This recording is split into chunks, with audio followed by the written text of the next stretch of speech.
Use. So ఇప్పుడు మనం helix తర్వాత ఇక్కడ నాకు ఆర్క్ అని చెప్పి నాకు ఒక కమాండ్ ఉంది. ఆర్క్ అనేటప్పటికీ మనకి గుర్తుకు రావాల్సింది ఏంటంటే ఆర్క్ అనేది మనకి సెమీ సర్కిల్లో ఉంటుంది. అంటే 180 degrees ఉంటుంది. సో ఇక్కడ ఆర్క్ 3 points అని ఇచ్చాడు. ఇక్కడ స్టార్ట్ పాయింట్ అడుగుతుంది. నేనేం చేస్తానంటే స్టార్ట్ పాయింట్ని ఇక్కడ 0,0 అని ఇస్తాను. తర్వాత నాకు స్పెసిఫై సెకండ్ పాయింట్ అడుగుతుంది. సెకండ్ పాయింట్ ఇచ్చినప్పుడు నేనేం చేస్తానంటే ఎక్స్ తాలూకా వాల్యూ 100, వై తాలూకా వాల్యూ 100 ఇస్తాను.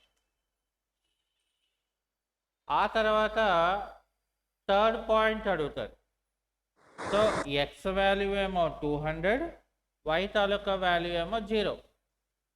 సో అది ఎప్పుడైతే నేను మెన్షన్ చేస్తానో నాకు ఇక్కడ ఒక ఆర్క్ అనేది నాకు క్రియేట్ అయిపోద్ది అన్నమాట. అయితే మనకి ఇక్కడ మిగతా ఆప్షన్స్కి ఏంటంటే కంపల్సరీగా మనం ఏంటి చెక్ చేసుకోవాలంటే ఇక్కడ OSNAP అని చెక్ చేసుకోవాలి. అంటే ఏంటి, ఇక్కడ ఈ ఆప్షన్స్ అనేవన్నీ కూడా చెక్ చేసి ఉన్నాయా లేదా అనేది చూసుకోవాలి. లేదా మనం ఇక్కడ ఏం చేయాలంటే డిఎస్ అని ఇవ్వాలి. సో డిఎస్ అంటే డ్రాఫ్ట్ సెట్టింగ్స్ అని అంటారు. ఓకే,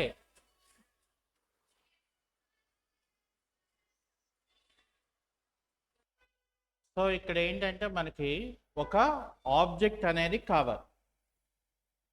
కాబట్టి నేను ఇక్కడ ఒక లైన్ కమాండ్ తీసుకొని ఏదో ఒక ఆబ్జెక్ట్ షేప్, సో నేను ఇక్కడ ఒక 200 అమౌంట్ ఇచ్చాను.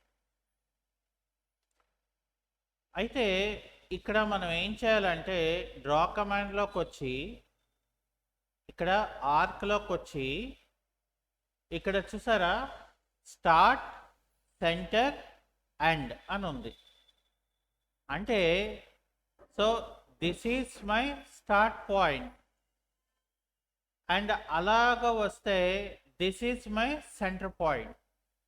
ఆ తర్వాత ఇక్కడ this is my end point. అదేంటండి మీరు రైట్ సైడ్ నుండి ఇచ్చారు లెఫ్ట్ సైడ్ నుండి ఇవ్వకుండా అంటే ఒకవేళ మీరు లెఫ్ట్ సైడ్ నుండి సెలెక్ట్ చేస్తే ఆర్క్ అనేది డౌన్కి వస్తుంది. సో మనకి ఆర్క్ లాగా రావాలని అంటే రైట్ నుండి లెఫ్ట్కి రావాలి. ఎందుకని 0 అనేది రైట్ నుండి స్టార్ట్ అయ్యి లెఫ్ట్లో మనకి 180 degrees ఎండ్ అవుతుంది. సో దాని ప్రకారం ఇది ఉంటుంది. ఇంకా దాని తర్వాత మీకు ఇక్కడ ఆర్క్లో స్టార్ట్, సెంటర్, యాంగిల్ అని అన్నాడు. సో ఇక్కడ ఏం చేయాలంటే మనం ఒక స్టార్ట్ పాయింట్ ఇవ్వాలి, ఒక సెంటర్ పాయింట్ ఇచ్చిన తర్వాత ఫర్ ఎగ్జాంపుల్ నేను 45 degrees ఇచ్చాను అనుకోండి.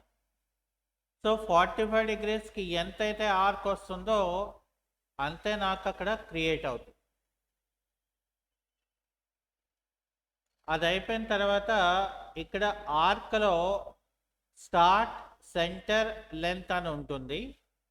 సో ఇక్కడ నాకు స్టార్ట్, సెంటర్, లెంత్ అడుగుతుంది.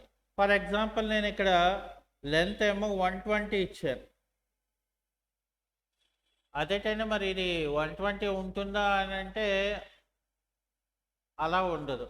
అది ఎలాగ చూస్తారంటే ఇక్కడ మనం అలైన్ అంటే డైమెన్షన్లో అలైన్లోకి వెళ్తే ఈ స్టార్ట్ పాయింట్ తీసుకుంటే సో మనకి ఇక్కడ చూసారా ఏదైతే ఈ డిస్టెన్స్ ఉందో దాన్ని మనం లెంత్ కింద కన్సిడరేషన్ చేస్తారనమాట.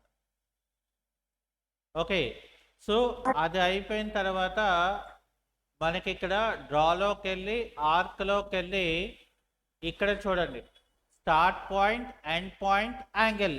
అంటే ఇది స్టార్ట్ పాయింట్ అయితే, నాకు ఇది ఎండ్ పాయింట్ అయితే, ఆర్క్ అనేది మనకు 180 డిగ్రీస్లో ఉంటుంది. ఫర్ ఎగ్జాంపుల్ నేను ఇక్కడ 120 ఇచ్చాను అనుకోండి, 120 అంటే నాకు ఇలాగే వస్తుంది. పూర్తిగా రావాలంటే మనం అక్కడ ఏం చేయాలి, 180 డిగ్రీస్ అనేది మనం తీసుకోవాల్సి ఉంటుంది. సో కాబట్టి ఇక్కడ ఏం చేస్తామంటే నెక్స్ట్ వన్ ఇక్కడ start, end, direction. So direction అనేది మనకి రెండే ఉంటుంది.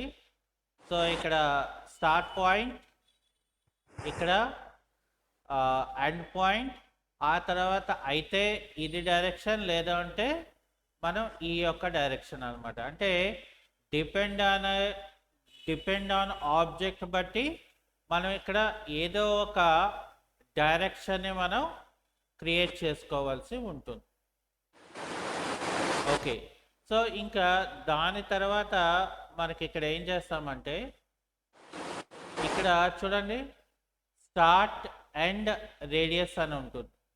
అంటే ఇది స్టార్ట్ పాయింట్ అయితే, ఇది నా ఎండ్ పాయింట్ అయితే, నాకు ఇక్కడ సెంటర్ పాయింట్లోని క్లిక్ చేస్తే అప్పుడు నాకేమవుతుందంటే నాకు ఒక ఆర్క్ అనేది నాకు క్రియేట్ అవుతుంది. సో అలాగే ఇక్కడ మనకి ఆర్క్లో సెంటర్, స్టార్ట్, ఎండ్ అన్నాడు. అంటే సో ఫస్ట్ మనం సెంటర్ పాయింట్ తీసుకోవాలి, తర్వాత ఒక స్టార్ట్ పాయింట్ తీసుకోవాలి, తర్వాత ఒక ఎండ్ పాయింట్ తీసుకోవాలి. సో ఎప్పుడైతే తీసుకుంటామో సో ఆటోమేటిక్గా మనకు అక్కడ ఆర్క్ అనేది మనకి క్రియేట్ అవుతుంది. సో అది అయిపోయిన తర్వాత ఇక్కడ ఏం చేస్తాం మనం, సెంటర్, స్టార్ట్, యాంగిల్. సో ఇక్కడ కూడా మనం సెంటర్ ఇవ్వాలి, స్టార్ట్ ఇవ్వాలి, ఎంత యాంగిల్ కావాలి. నాకు 120 ఇచ్చాను అనుకోండి, అంటే 120 డిగ్రీస్ వరకు నాకు ఆర్క్ అనేది నాకు క్రియేట్ అవుతుంది. సో అది అయిపోయిన తర్వాత ఇక్కడ మనకి సెంటర్, స్టార్ట్, లెంత్ అని ఉంటుంది. అంటే సో ఇక్కడ మనం సెంటర్, స్టార్ట్, లెంత్ ఎంత ఇస్తారు. ఫర్ ఎగ్జాంపుల్ నేను ఒక 80 ఇచ్చాను అనుకోండి, 80 లెంత్ నాకు ఇక్కడ డిస్ప్లే చేసి చూపిస్తారనమాట. అయితే ఇక్కడ మనం ఒకటి తెలుసుకోవాల్సింది ఏంటంటే, డిపెండ్ ఆన్ ద సిచ్యువేషన్ బట్టి మనం ఆర్క్ అనేది ఎలాగ డిఫైన్ చేసుకోవాలి అనేది మనకి ఇక్కడ తెలియాలన్నమాట.